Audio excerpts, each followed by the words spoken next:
Hey, hey, hey, hey. I'm not sure who else here. Hey, Miss Shirley. I should have known you'd be on time tonight. It's your Michael night. It's your Michael James night.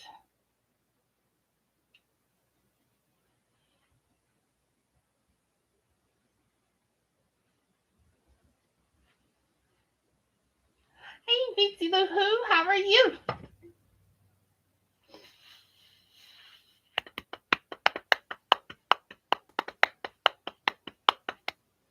I'm ready. All right, Miss Shirley. This is the last guy.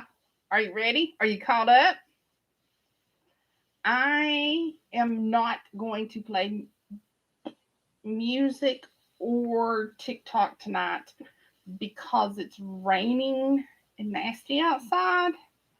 And it's making everything slow because it wanted a buffer coming on tonight. So thank you, thank you, Ori. I was thinking Nina and looking at Ori, and it threw me.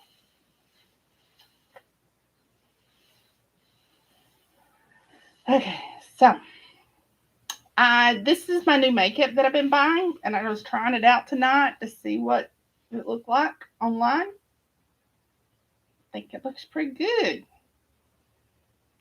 What do you ladies think? And I have this new little thing that it's a stamp that does the cat eyes.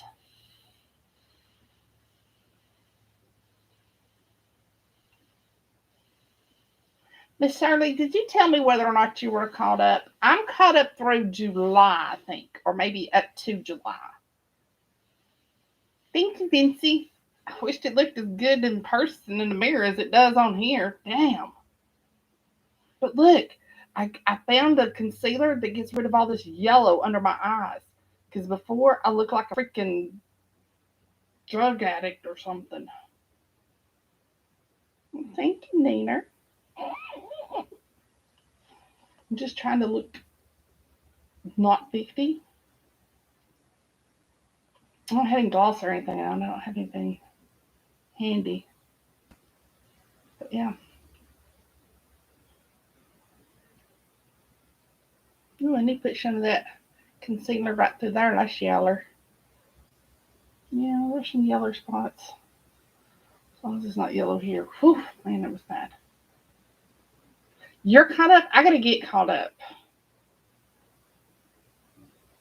Miss Shirley, I'm 9 and almost 49 and a half. I'll be 50 in May.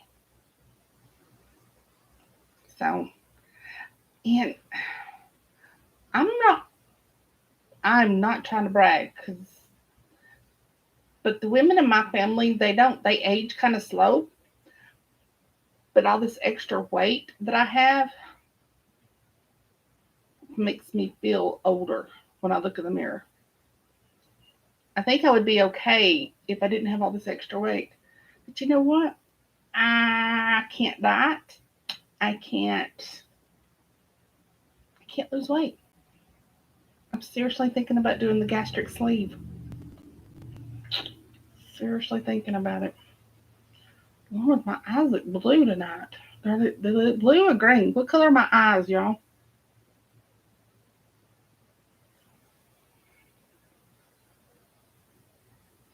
And it was funny because you can't tell it because it's so light, but the color on the outside, the dark. Okay, good. The My eyes are green. They used to be chocolate brown, like a Hershey bar when I was born, and up until I don't know puberty, and then they started changing. And by the time I hit about early 20s, they were green. But anyways, the dark color that I have on here, is the same color as my shirt, and I didn't know it. It's like a purple green. I mean purple gray, and I didn't know it because grays look good on my eyes. It's one of those colors I can put on for every day and don't have to worry about how to match stuff because everything goes with gray pretty much. What do y'all think of my hair? Look at them curls. Is anybody joining us tonight besides the three of us? Are we just on our own tonight? Four of us, sorry. I was thinking three of you guys and me.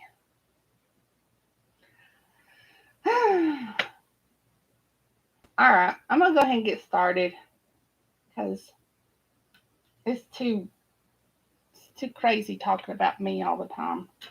I don't do that very well. At least my head quit hurting. Whew, yesterday was a pain. Okay, so chapter 1. All right, remember in chapter 9 was Wyatt and he was her bodyguard. So let's see what book 10 has in store. It's the last guy. So meeting Wyatt is one of the greatest things that has ever happened to me. I've learned so much about myself in the last months thanks to him. It's hard to believe that our time together ended this morning. It made me sad having to say goodbye to him, and my heart hurts knowing he's gone. If someone told me back in August I'd fall in love with my bodyguard, I would have laughed in their face. I would have been the fool getting laughed at in return because I did fall in love with Wyatt. If Wyatt was the only guy I had feelings for, I wouldn't have let him leave without me. He made such an impact on my life. My heart is being pulled in so many directions. I might not have one left to give to anyone. I couldn't be happier knowing I'm down to the last guy. I cannot tell myself to keep feelings out of this.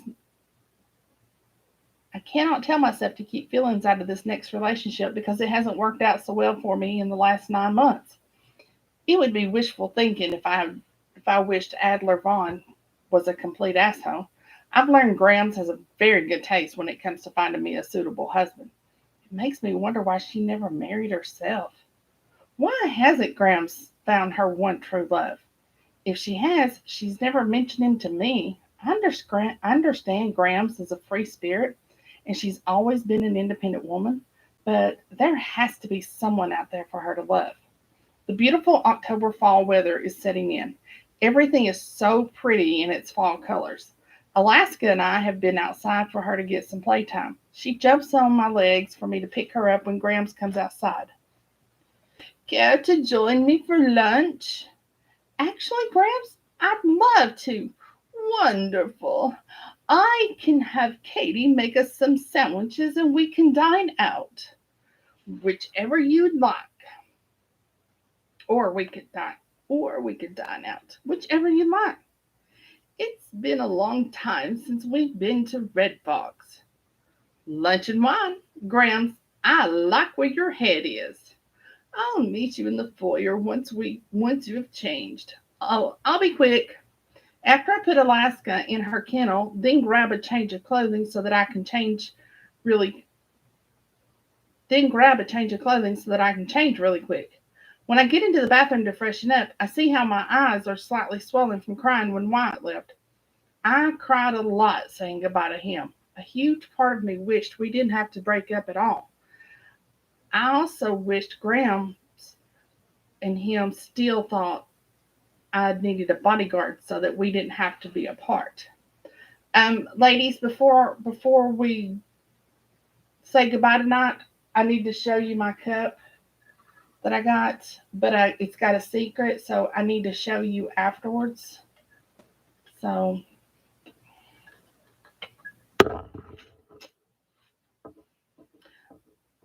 opening the top vanity drawer in the bathroom, I get some makeup out to conceal as much of my sadness as I can. Just as I'm about to apply the makeup, I wipe it off my finger. I'm upset, and I don't care who sees it. I don't give a damn what others think of my appearance. My Bessie bun is staying put as well. I would change my clothes back to my sweats, but I think Grams would have something to say about that. The drive to Red Fox was a beautiful one. I love passing by the park to see all the colors the trees have sprung on us. I am not one to enjoy the cooler weather fall brings, but I do love seeing its display of art. I think Grams enjoyed the ride as well. We were seated at a table near the windows, and it doesn't take long for a server to take our order. If it weren't for a slight drizzle outdoors, we would have sat outside. This spot is perfect for people watching. Since we know my mother was the one behind all the chaos in the past few months, oops, spoiler alert, I no longer need to worry about exposing myself in public.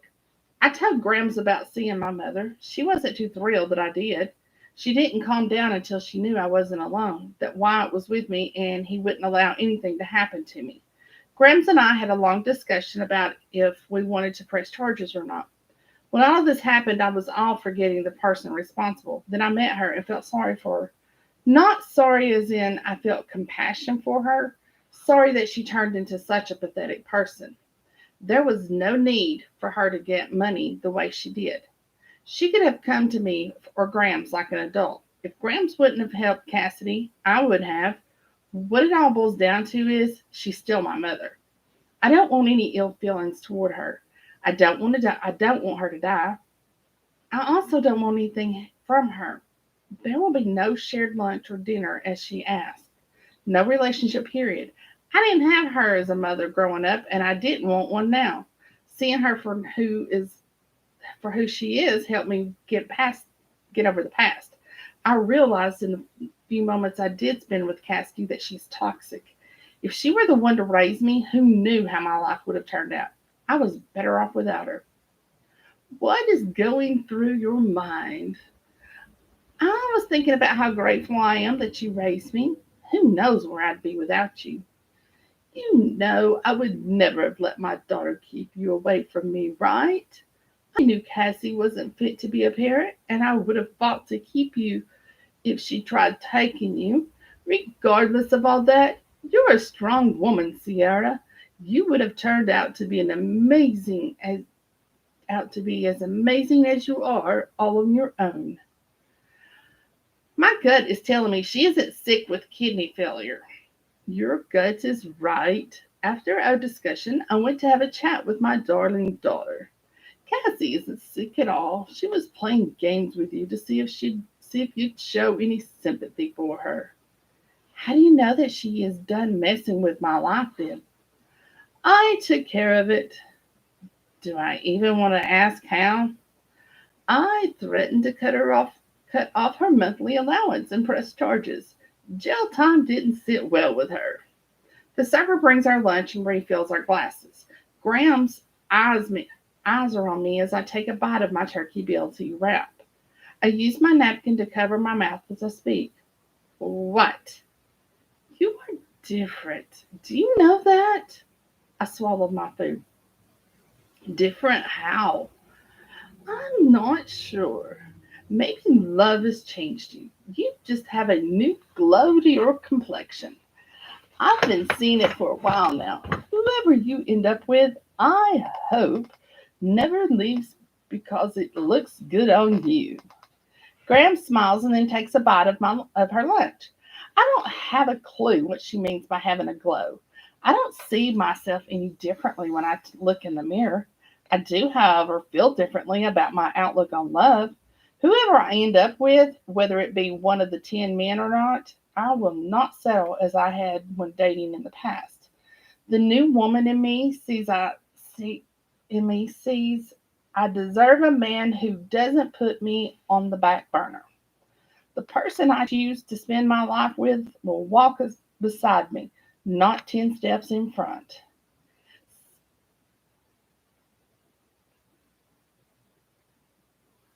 Speaking of love, have you seen Gary again? Hey, Cindy.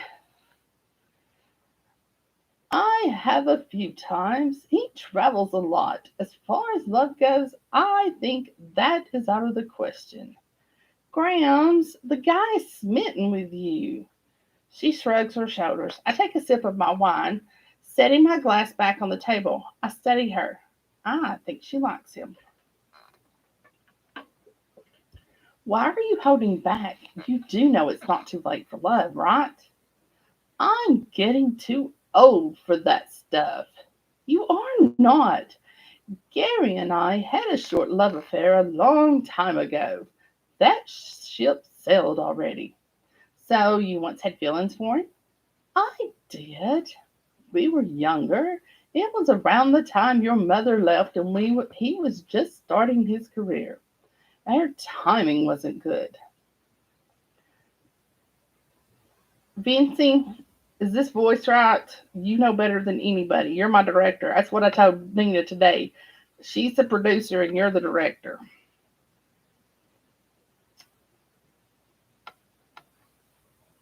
Seems to me fate is on your side. I think you should give it a shot before I auction you off to 10 bachelors for charity. I cannot believe Grams just rolled her eyes at me. You think I don't know 10 men that would love to bid on the fabulous Millie Burbank? Think again, Grams, because I do. I don't, but she doesn't need to know that. Her phone rings and her eyes get big. I try to peek to see who it is, but she snatches her phone from my view too quickly. I eat my lunch as she answers the call. Her voice is soft and sweet as she talks. I see her face light up. I raise my brows as she looks at me. She rolls her eyes again, then gets up from the table and walks outside. I cross my fingers at Gary, who has put a smile on her face. Thank you, Cindy. Lunch with Grams was much needed. I love spending time with her and have missed our monthly get together at Red Fox for wine and food. I did feel a bit guilty that I didn't fully share with her about my visit with my mother. She doesn't know Wyatt told me my father's name and that Cassidy confirmed it. It was probably the only lie she didn't tell me. I didn't tell Grams about it because I'm unsure what I want to do with the information. I don't take searching out my father lightly. If I ever do decide to find him, I want to make sure I'm mentally prepared for it. I have lived my life not knowing anything about him for this long. Waiting a little bit longer isn't going to harm me. I have enough on my plate right now with other men in my life. I just don't think it's the right time to add another person in the mix. After lunch, I came back to Graham's to pack for the next adventure. I'll be swept off to meet Adler Vaughn at his home here in the city. As usual, I don't know anything more about him. I'm trying to keep an open mind, however. I don't really want to develop any kind of love connection. Knock, knock. Geez whiz, you scared the crap out of me, Porter. I'm literally just about jumped out of my skin. He always sneaks up on me. I swear he's the quietest walker on this earth. How is my girl doing today? I'm good. How are you? He plops his ass down on bed. Ugh, fine. I nudge his shoulder. What's the matter? I'm extremely happy for you, but damn, I miss you being around. I know. I miss you as well. On the bright side, all this is almost over. Until you make a decision and begin a new life. Porter, my future involves you. Always. Me being with a man isn't going to change anything with our friendship. You say that now, but wait until you decide where you will live. I already told you if I leave, I want you to come with me. I need you in my life. I need you as well, but not sure I want to relocate. Let's not think about that right now. We are best friends and we will figure everything out. Where are you going this time? Not far, actually, just to the other side of the city. Good. Maybe I can meet him. Maybe. He picks at the non-existent lint on my comforter. Something else is bothering him. What else is on your mind? I met a few of these guys. I'm worried about your state of mind. I know you and you don't like hurting anyone. I just don't see how you're going to officially break up with 9 amazing men. How in the world are you going to pick just one and be okay afterward? I've thought about this more times than I can count on both hands. I have no idea how I'm going to get through it. I assume my best friend will be a shoulder to cry on and help me figure everything out. Of course, I'll be here when you need me. It doesn't make it any easier. Want to stay the night? We can pig out and watch movies. I thought you'd never ask. Great. I'll order our favorite pizza to start the evening off. Right. I go to the phone to reach my phone, but he holds me in place. Pizza can wait a little longer. Right now, my best friend needs me.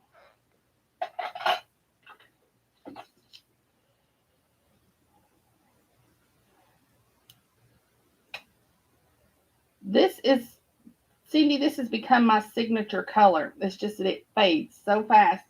And I have let it fade out faster or longer this time because I was I'm going to Nashville this weekend for the Naughty Authors event, and I wanted a fresh color on there. But yeah, this is my signature color. It's called fuchsia, and so that's it.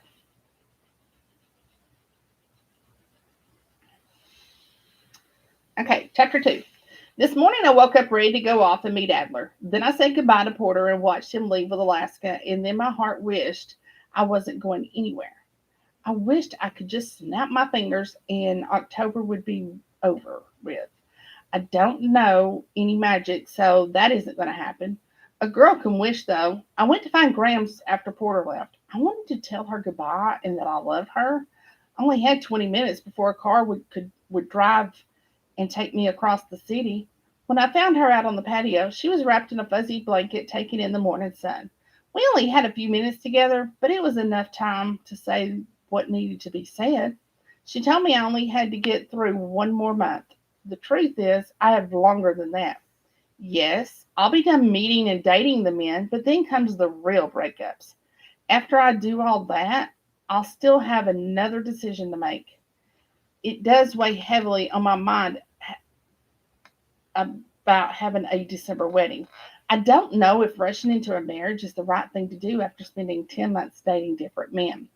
I got in the car unsure about my future. Doubt set in that love is impossible at the end of all this. I hate how my mind can flip flop on the drop of a dime. I know love is possible because I have found love in more than one person. The reality is, I'm scared to choose who to spend the rest of my life with. What if I pick the right guy and he has changed his mind about me? Some of the ones I dated early on, it's very possible that will happen. I met Malcolm 10 months ago. That is a long time to hold feelings for a person you aren't even with. Hawk, he's a wild, spontaneous bachelor. If I choose him, he could tell me he didn't wait for me to come back. Then my whole future's pretty much fucked. What am I supposed to do then? Run to the next guy and say, I'm sorry, I made a mistake. Yeah, that isn't going to happen. No person wants to be second best. By the time I snap out of my thoughts and have stressed myself out completely, we arrive at Adler's. I tilt my head and glance out the car window. I see nothing but a glass structure. You can't even see the sky. The building is so tall. This place looks more like an office building versus a home. After living out in the country, I don't think I could live in a building that houses this many apartments or condos. Man, I got some killer hangnails tonight. I don't know what's going on with my fingers. It's probably because I'm sitting here and I'm rubbing them. It's part of my. Thank you, Mari. You're precious. You're precious, princess. Princess Brat. Uh, I could handle an apartment like mine because it's still more private than this place would be. The driver opens the back door and I get out. I take quite a few deep breaths before stepping toward the front entrance. The door is held open for me and I am greeted by a lady. It's a relief this place is an office building. Welcome, Miss Burbank. She holds out her hand for me to shake. I'm Elizabeth Gardner. I work for Mr. Vaughn. I'll be taking you to his office. Hello, I managed to squeak out. I sound like a nervous child who got sent to the principal's office. Elizabeth leads us to a set of elevators. Once the door opens, we get in, and I notice she hit the number 22. Of course, it's the top floor. Heaven forbid anyone has an office on the first level. I'm glad I don't have a fear of heights because my fears would have been tested in the last 9 months. It doesn't take long before we reach the 22nd floor. I follow Elizabeth off the elevator into a large open space with a reception desk. The young man behind the desk perks up and smiles, welcoming me to Vaughn Media. I said thank you as I passed him and continued to follow Elizabeth to an office. I assume it is Adler's office. Adler is running a bit behind from his morning rounds. He'll be with you as soon as he can. Please make yourself comfortable. Thank you. With that, she leaves me alone in this big office. I scan the space to get a feel for who Adler is and what he might do for a living. There are books everywhere, neatly placed on display. I walk over to one shelf that covers an entire inner wall. I read the name on the books, and they all have A.V. Martin written on the spine. There are so many. I reach up and run my fingers along the spines as I walk past all the novels. My hands fall from the books as I leave the wall shelving and go over to his desk. His desk is neat and practically bare. No framed photos of his family or anything personal at all. Besides knowing Adler is into media, he still remains a mystery to me. I give up on trying to figure out who he is and go over to the windows and look at the city I was raised in. I remember what Wyatt said about one cannot see the world if the view is blocked. Maybe that is why all these men must have the top floor offices. They don't let anything block their view of where they want to go. To be successful, one cannot go in blindly. It must be a clear vision to get where you're going. Miss Burbank, sorry to keep you waiting. I turn and see a man in a light blue suit jacket with a matching tie that he wears with a black pair of jeans. He stands tall beside his desk. His demeanor screams confidence from a mile away. He has light brown hair, kept in a clean cut. He has just a little bit of silver showing through near the temple. I'm not going to try and guess his age, but I think he might be the oldest man of all the ones I already dated. Mr. Vaughn, I'm assuming? The one and only. He winks with a charming smile. So much for him being an asshole right off the bat. I hope your ride here was pleasant. It was anything but pleasant. Alone time tends to get my brain working on overdrive. It was fine. I cleared my schedule for the month. We are free to go to my home whenever you're ready. I'm ready whenever you are. Would you like a tour of my floor before we head out? What is it that you do, Mr. Vaughn? I don't know if you noticed all the books over there. I did. I wrote all of them. Oh, the name on the spine threw me off. It's a pen name. Most authors use them. So you write books. Are they romance? Nothing screams romance more than a happy ever after, right? Some of my writing is dark. Some are I want your tears on my pages, but all are in the romance category. Sorry to say, I don't read books. I don't really have time even if I wanted to read one. For shame, for shame. Oh, I gotta remember to put my nose ring back in. I pulled it out during the night sometime. I don't know. We will have to change that. Is that the only thing you do here? Write and publish your books? I also scout for new authors that have great stories to tell. My team reads them. They pass the good ones on to me. If I like it, I make the author an offer. Afterward, my editing team works with the author for a clean read. The rest is history after that. What if one of your team members read a book and didn't like it, but it's actually a great story? I have 9 readers. They all read the same books. The ones with the most likes get passed on to me. That is interesting. Would you like a tour or do you want to get the hell out of here? Tour, please. There he goes again with his charming smile and a wink. I've wondered in the past how much romance is in an author's life, or if 99% of their story is total bullshit and they are the complete opposite of what they write. I guess I have a month to find out. Hi, Karen. You like that? Told you, didn't I? Turned out good. Yeah, my niece did it for me Saturday. So it's had a couple of washes, but yeah. Chapter 3, Adler. A year ago, I was contacted by Millie Burbank, and she asked me flat out if I would like to date her granddaughter for a month. I seriously thought she was joking. My curiosity got the best of me, so I asked why only a month. Then she told me about the charity she donates to every year. That is what got my interest, if I'm being totally honest. Millie proceeded to tell me all the rules on dating her granddaughter and showed me a picture of her. Sierra is beautiful. That's a given. I thought about it about a minute before I told her my conditions. Millie was ecstatic that I was going to place a bid. I was thrilled that my conditions were met. I'm an author and think outside the box. My mind works nonstop, and I figured out how this all would benefit me, especially if I don't get the girl. Once I walked into my office today and saw Sierra in person, all my ideals went out the window. I mean, hell, her picture doesn't do her justice. She is absolutely breathtaking. The way the sun's rays come in the window and shone on her, it was like a picture saying 1,000 words. I stood by for a few seconds, just taking in her beauty before I spoke.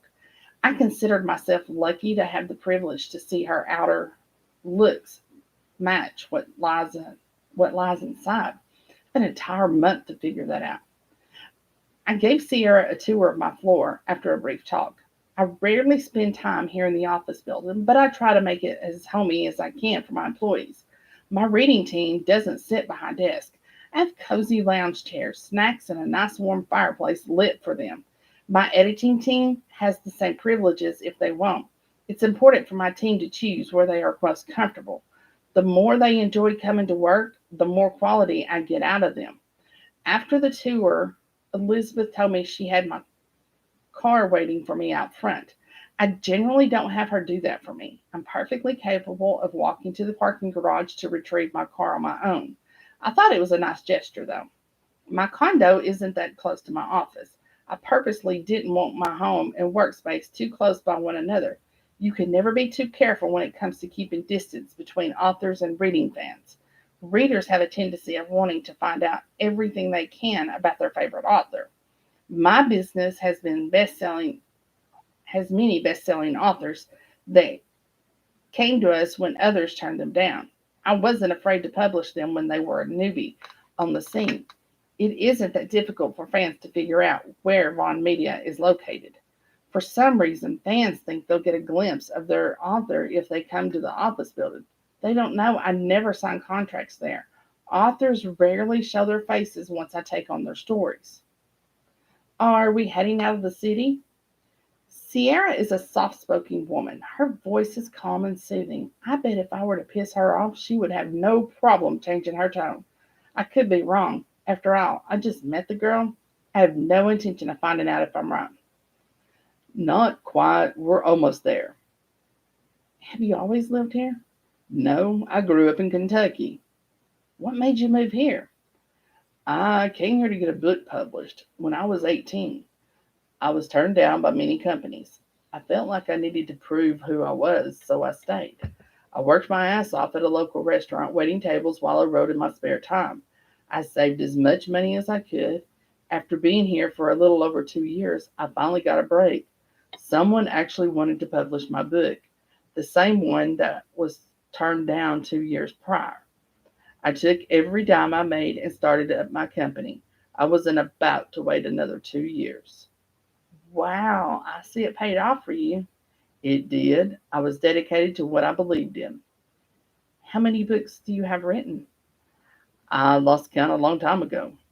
I pull into the parking garage of my condo building and park my car in my dedicated spot. We get out and head to the elevators. Wait, I need my suitcase. We aren't staying here, I tell her. What do you mean? We have a flight to catch at 4. Where are we going? My home in Kentucky. Oh, I just need to grab a few things before we go. We should have time to get a bite if you're hungry. I think I'm fine. I give Sierra a quick tour of my condo. I tell her to make herself at home while I pack a few things. I don't need much, just my important things like my electronics. I don't need clothing because I have a closet full at home as I do here. Having two wardrobes makes traveling much lighter and faster. Sierra is a woman who needs to process the things around her to feel comfortable. I couldn't help but notice at my office the way she examined the space around her. She did the same thing at my condo and is doing it now that we are on my private plane.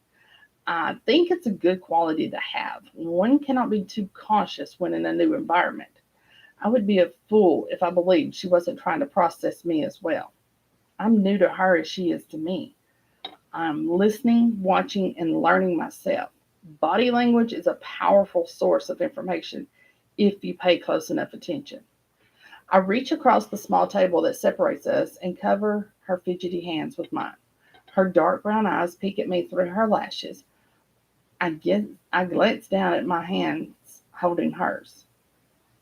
I sense you're nervous. What can I do to ease your mind? I wish there was an answer to that. I'll be fine once we're in the air, even better after we land. How about you close your eyes, take a deep breath in, and exhale it slowly? She does what I said. Again, but this time, after you exhale, don't open your eyes. Just stay focused on my voice. She nods her head, yes. I wait for her to exhale. What is your favorite season? Spring. All right, y'all, get ready. It was an early spring morning when I walked into my office ready to get my day started. I couldn't believe my eyes when I saw her standing at the window. The sun was bright as it shined against the window. The sun's rays, in all their glory, cast a bright glow around her. I stood back to admire the beauty before me. I watched her take in the warmth of the sun. She then put her hands on the windowsill, tilted her face up, and closed her eyes to take in God's creations. I wanted to walk toward her and take her in my embrace, but I was paralyzed. All I could do was stand in place and stare. I was so captivated by her, everything else around me didn't exist. There could have been an emergency in the building, and I wouldn't have known. When she picked her head up, her head slowly turned in my direction. She saw me out. She saw me out of the corner of my eye over her shoulder. Her lips curled at the corners ever so lightly. I tried to take a step toward her, but my body wouldn't move. I was dying inside to touch her sun-kissed skin, to take in the scent of her perfume that day.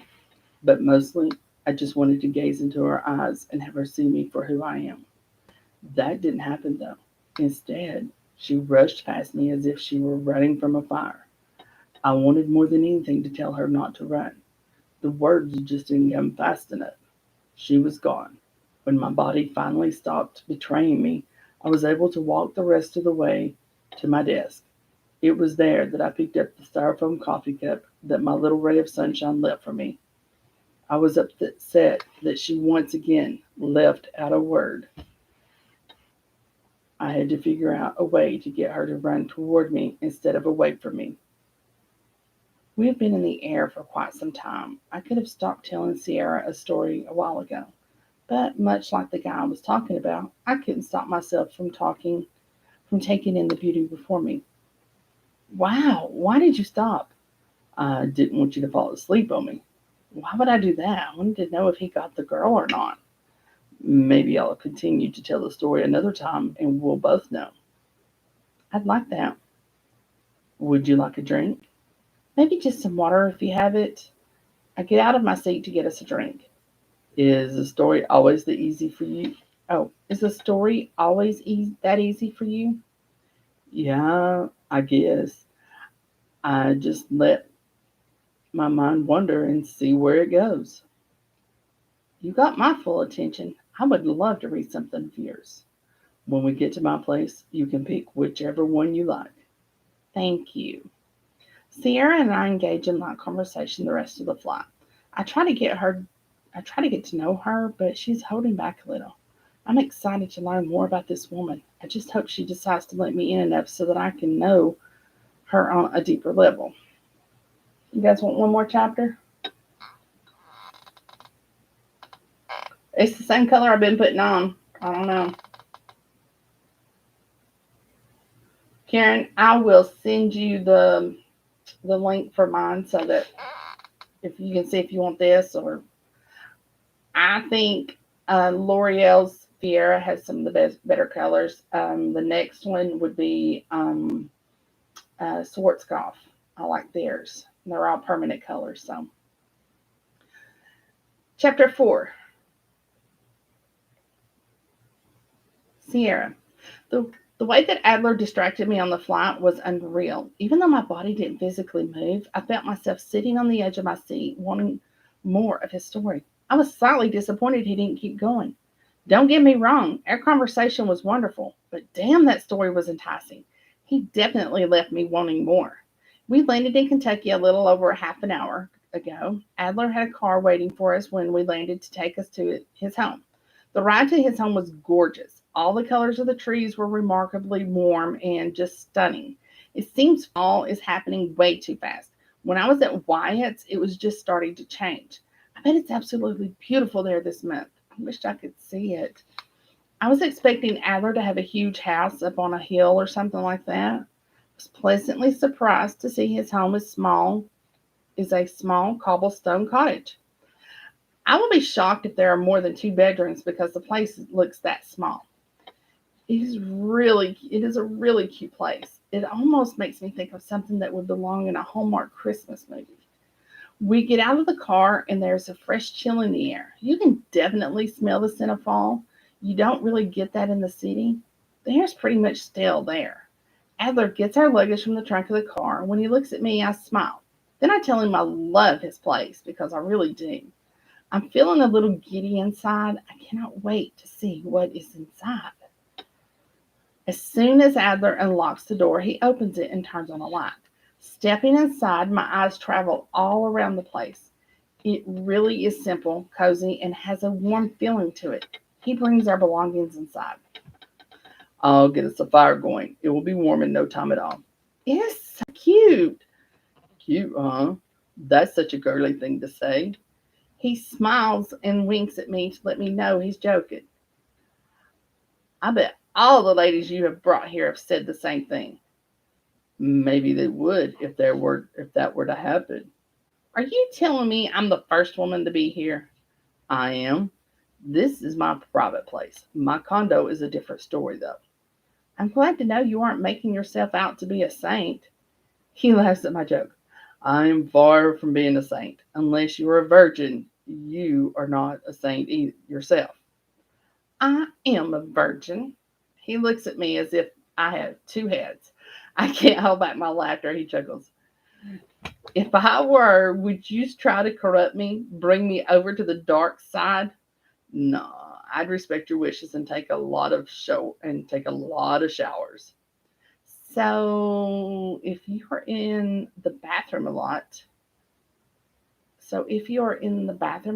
don't bother you. Got it. Or do the sinful thing and join me. You, Mr. Vaughn, may be trouble. Depends on your definition of trouble. I stick my tongue out at him. You have a month to figure that out. Adler gets things ready to start a fire while I browse around his home. I was wrong about his place. It's only a one-bedroom home. The bedroom is very spacious with a walk-in closet. There is only one bathroom. It isn't connected to the bedroom, it's across the hallway. His kitchen, eating area, and living room is one open floor plan. I saw a tiny office at the back of the house that is shared with a sunroom.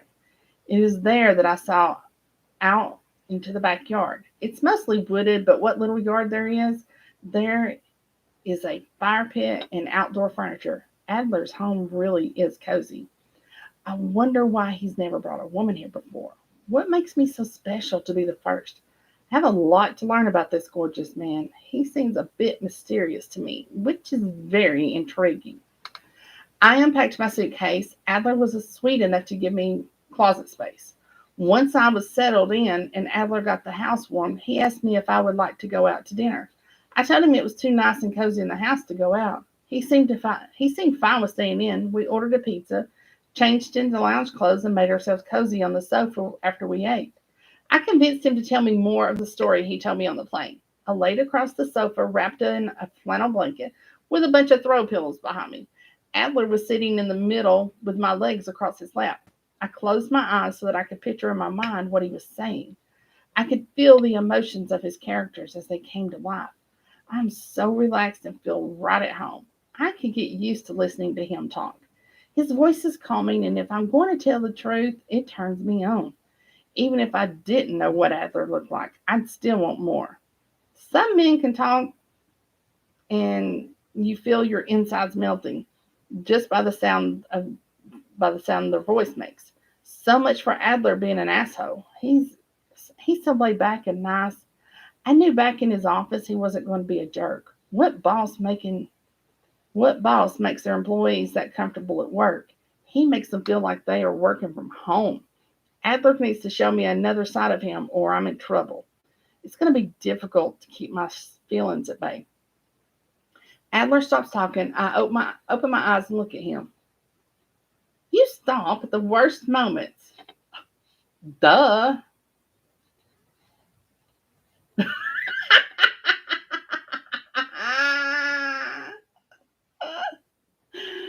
Oh, Karen, you're killing me. I want to see a TikTok on that. I stop when I have your attention. You had my attention the whole time. I know. Imagine I dangled your favorite treat out in front of you and now you want to bite. I have you on the hook and now you aren't going anywhere. You could try and leave, but something inside of you needs to know if you'll ever get a bite. That's how you keep readers. If the story goes flat, you lose them and they may not come back. Is this one of your books? No, I made it up as I went along. Maybe you should jot it down. If I went and wrote what I told you, it wouldn't come out the same. I have to be typing as I tell it, or it comes out differently. You are an interesting creature, Mr. Vaughn. I can get an image in my mind of a design I want to make. A day or even a week later, I can do it to match what I was picturing. Emotions play a big part in writing. If you're in the wrong frame of mind, it just doesn't work. Whatever you're feeling at the time of writing, it will reflect in the outcome. A yawn spilled out, and I wasn't going to deny I was tired. Adler, being the gentleman he is, said he was ready to turn in himself. We went to his bedroom, and I crawled right into bed. I was surprised when he tucked me in, kissed my forehead, and told me good night. His home is a one-bedroom. I expected him to be next to me. Instead, I watched him turn out the light on his way out. I felt bad that he's sleeping elsewhere. This is his home. I should be the one to sleep on the sofa. Or better yet, we are adults. We could have shared his bed without having sex. I'll have to bring that up to him tomorrow. Right now, my eyes are heavy and I am too comfy to move. Boom. All right. So, I told you guys I was going to do something here. Let me see. Turn that light out. All right. See, this is the cup. Okay. I hope there's enough light in here. Oh, all right. Hang on. I got to turn this other light. It's going to get dark in here. Still not sure it's going to work. I think my computer's going to be too.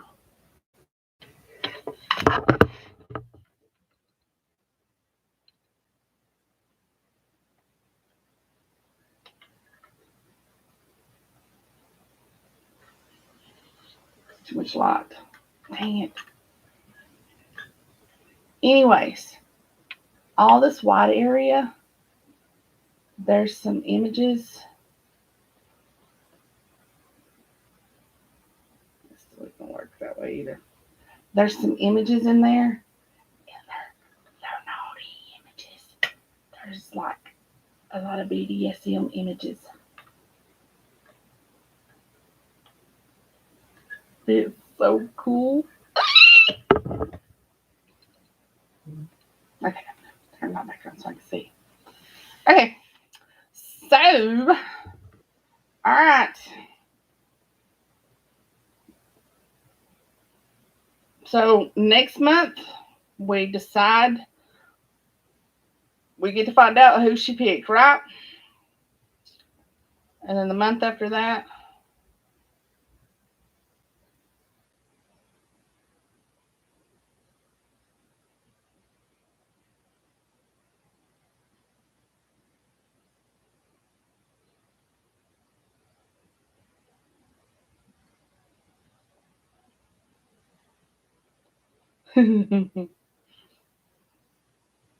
so my daddy just texted me and he said, I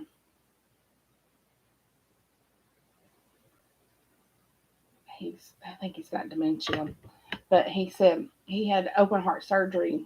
That's been about 20 years ago. And he said, hey, I don't remember for certain how did my doctors put my sternum back together. So I told him, I said, gold staples. I said, that's my inheritance. Yes, in December is the wedding. Whoop, whoop. Now, what am I going to do next year? We're not going to have this planned out for next year.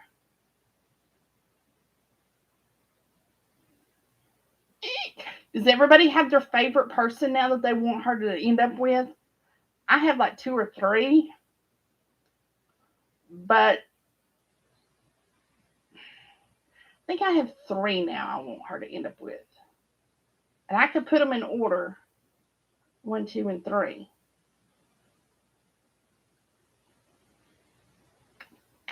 Okay. All right, ladies and gents, or ladies, you guys have a wonderful evening. If tomorrow night's reading is up in the air, we're not sure if it's going to happen or not because we're waiting on a response back from the authors or from the author. So if we don't get a response, then, Shirley, I like that Mr. Baseball. That's one of mine. That was Warwick. And you're more than welcome, Cindy. Tell Michael I appreciate it.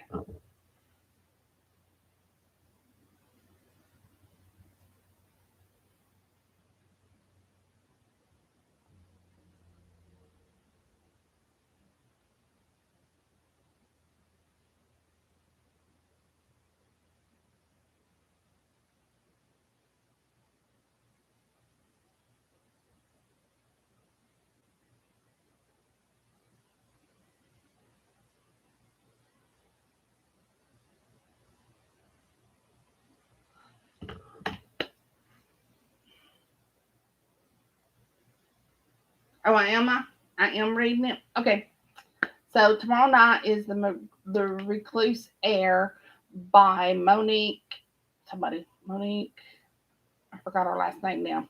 But anyway, I will be reading that tomorrow night. So Miss Shirley, I like the first twin. I like both twins, but yeah, I'm not for her. I like them, but I don't think I like them for her.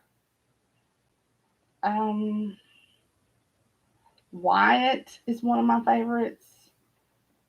And I kind of like tonight's guy, even though I haven't finished reading it yet, because he's a writer. Oh, and I like the country guy that lived in Nashville too. Dang, dang, dang. Michael, too many choices. All right, ladies, have a good evening, and I'll see you tomorrow night. Okay? Happy reading.